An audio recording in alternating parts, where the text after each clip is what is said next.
What's up everyone, welcome back to my channel. Today we are going to talk about classes in Kotlin, one of the most fundamental concepts in object oriented programming, right? And by the end of this video you will know exactly what a class is and how to create one, how to add a property and functions to it, right? And how to use objects to interact with it. So let's get into it. So what even is a class? So think of a class as a blueprint. So basically a blueprint isn't a house, right? Blueprint for a house isn't a house, right? So what we do is you can use it to build as many houses you want, right? So a class is the same idea. It's a template that defines what properties and functions an object will have, right? So in Kotlin, creating a class is very simple. So you just write the keyword class, give it a name, and open curly braces. Everything inside those braces belongs to that class. So take a look at our first example. So we have seen I have created a class called div. Inside it I have two properties, num1 set to 35, num2 set to 6. Then I have a function called divide that returns a string using a string template showing the result of num1 plus num2. Now in main, this is where it gets interesting. I create an object from the div class by writing div brackets, right, and storing it in a variable called num. This is called instantiation, right? Instantiation.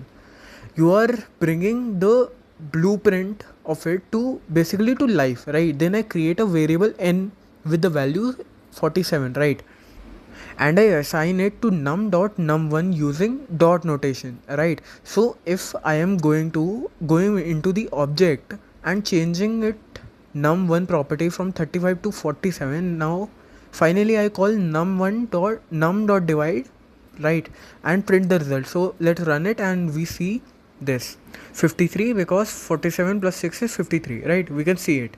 So now let's look at a more real world example, a user class.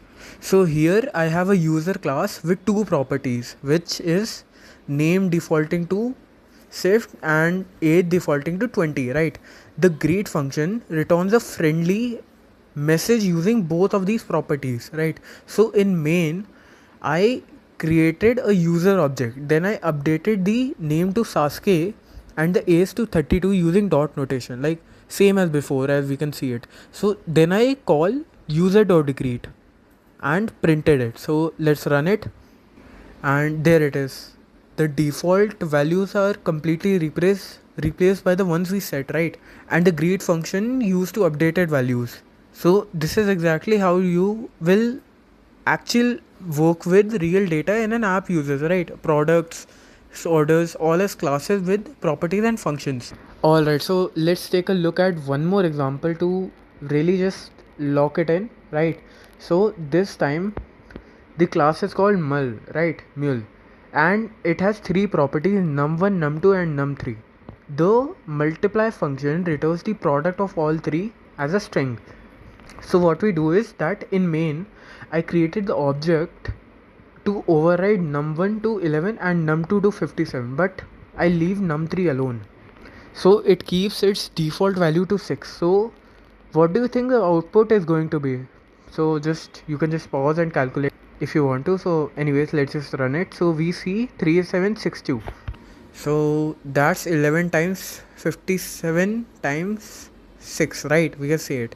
We only changed two of the three properties. The third one stayed at its right. So it is basically a default and was still used in the calculation. So what this shows is that you don't have to override every property. So we just override those properties that only the ones you need to change.